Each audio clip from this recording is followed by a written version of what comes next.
नारायणं नमस्कृतं नरं चैव नरोत्तमं देवी सरस्वती व्यासं ततो जयमुदीरयेत् नष्टप्रायेषु अभद्रेषु नित्यं भागवतसेव्या भगवती उत्तमश्लोके भक्ति भवति नैष्टिकी कृष्णाय वासुदेवाय देवकीनन्दनाय च नन्दगोपकुमाराय गोविन्दाय नमो नमः। मूकं करोति वाचालं पङ्गुलङ्घ्यते गिरिं यत्कृपातमहं वन्दे परमानन्दं माधवम्। श्री चैतन्य ईश्वरम श्री गुरुदीन तारिणम। श्रीमद्भागवत महापुराण स्कंद 8 अध्याय 22। बलि द्वारा भगवान की स्तुति और भगवान का उस पर प्रसन्न होना।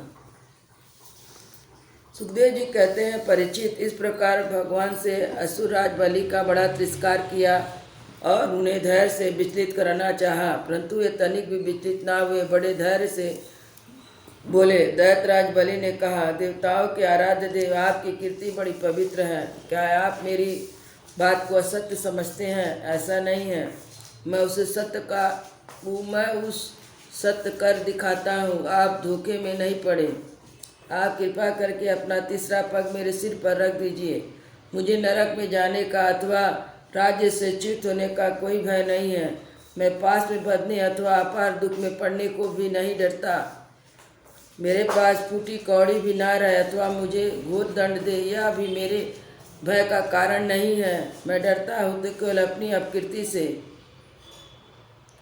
अपने पूजनीय गुरुजनों के द्वारा दिया हुआ दंड जो जीव मात्र के लिए अत्यंत वांछनीय है, क्योंकि जब ऐसा दंड माता पिता भाई और सुहृद भी मुँहबस नहीं दे पाते। आप छिपे रूप में अवश्य हम असुरों को श्रेष्ठ शिक्षा दिया करते हैं। आप हमारे परम गुरु हैं। जब हम लोग धन, कुलीनता, बल आदि के मद से अंधे हो जाते हैं, तब आप उन वस्तुओं को हमसे छीन कर हमें नेत्र दान करते हैं।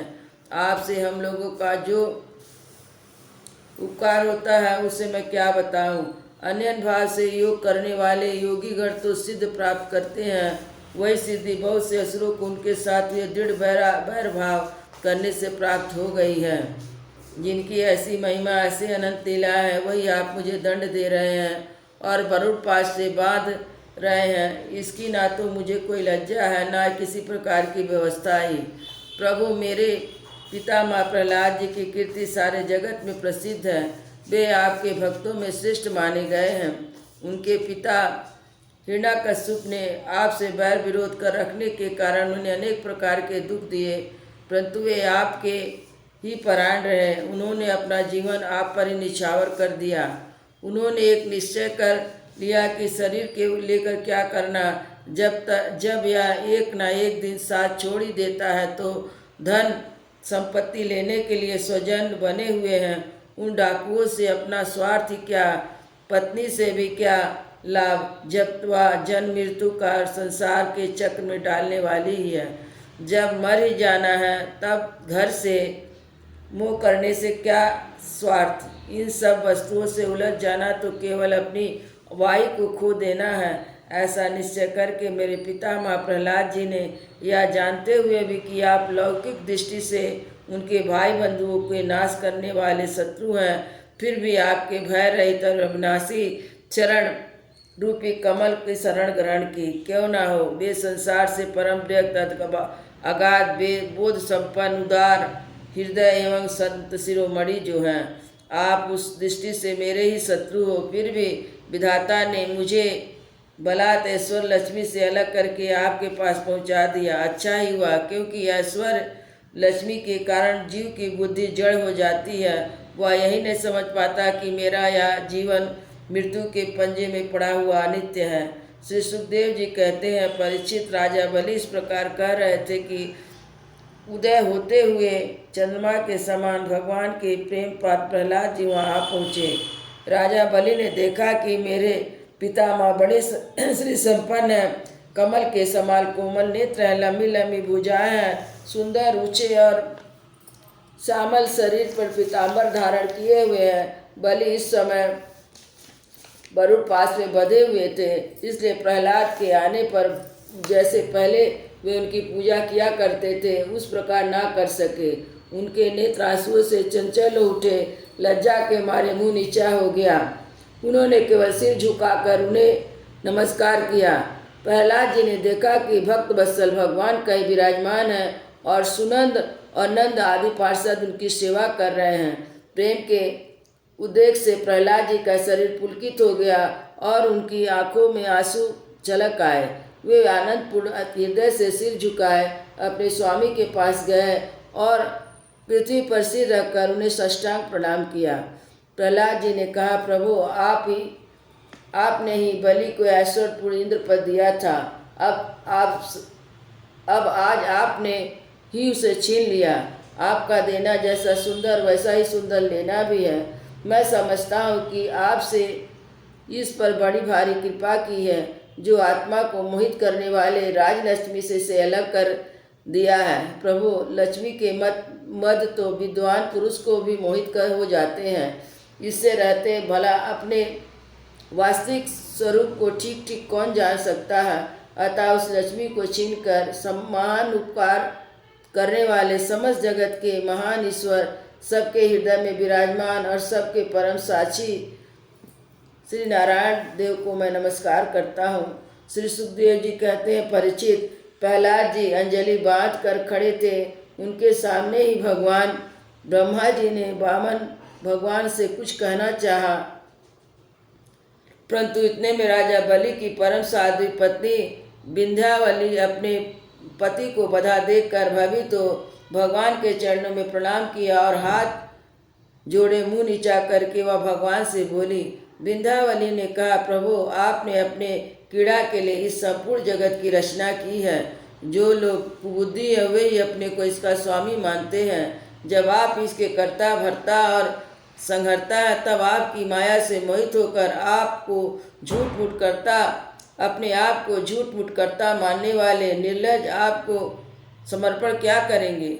ब्रह्मा जी ने कहा, समस्त प्राणियों के जीवनदाता, उनके स्वामी और जगत स्वरूप देवाधिदेव प्रभु, आप इसे छोड़ दीजिए। आपने इसका सर्वस्व ले लिया है, अतः अब यह दंड का पात्र नहीं है। इससे अपनी सारी भूमि और पुण्य कर्मों से उपार्जित स्वर्ग आदि लोग अपना सर्वस्व तथा आत्मा तक आपको समर्पित कर दिया है। ऐसा करते समय इसकी बुद्धि स्थिर रही, यह धैर्य से च्युत नहीं हुआ है। प्रभु, जो मनुष्य सच्चे हृदय से कृपणता छोड़कर आपके चरणों में जल का अर्घ देता और केवल दुर्वादल से भी आपकी सच्ची पूजा करता है, उसे भी उत्तम गति की प्राप्ति होती है। फिर तो बलि ने बड़ी प्रसन्नता से धैर्य स्थिरता पूर्वक आपको त्रिलोकी का दान कर दिया है। तब यह दुख का भागी कैसे हो सकता है।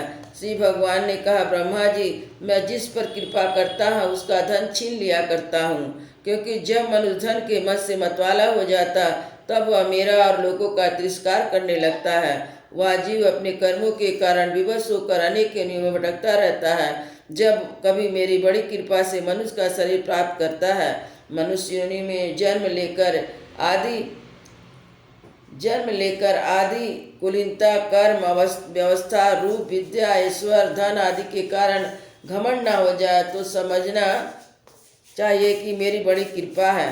कुलीनता आदि बहुत से ऐसे कारण है जो अभिमान और जड़ता आदि उत्पन्न करके मनुष्य को कल्याण के समस्त साधनों से वंचित कर देते हैं। परंतु वे जो मेरे शरणागत होते हैं तो इनमें मोहित नहीं होते। यह बलि, दानव और दैत्य दोनों ही वंशों में अग्रण्य है, इसकी कीर्ति बढ़ाने वाला है। इसी समय माया पर विजय प्राप्त कर ली है, जिसे जीतना अत्यंत कठिन है। तुम देख ही रहो, इतना दुख भोगने पर भी मोहित नहीं हुआ। इसका धन छीन लिया, राजपद से अलग कर दिया, तरह तरह के आक्षेप किए, शत्रुओं ने बांध लिया, भाई बंधु छोड़कर चले गए, इतनी यातनाएं भोगनी पड़ी। यहाँ तक कि गुरुदेव ने भी इसका डांट फटकार और साथ तक दे दिया, परंतु इस दृढ़ व्रती ने अपनी प्रतिज्ञा नहीं तोड़ी। मैंने इसकी छल भरी बातों की मन में छल रखकर धर्म का उपदेश दिया, परंतु इस सत्यवादी ने अपना धर्म ना छोड़ा।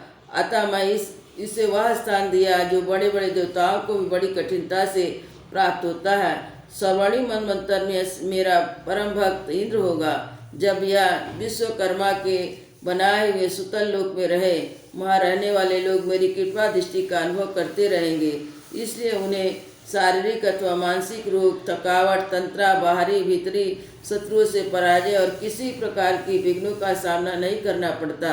बलि को संबोधित कर भगवान इंद्रसेन तुम्हारा कल्याण हो।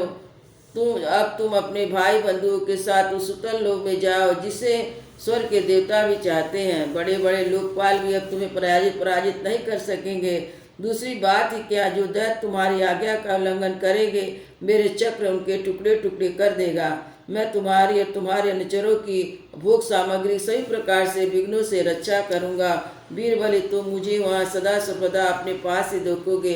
दानव और दैत्यों के संसर्ग से तुम्हारा जो कुछ असुर भाव होगा वह मेरे प्रभाव से तुरंत दब जाएगा और नष्ट हो जाएगा। वृंदावन बिहारी लाल की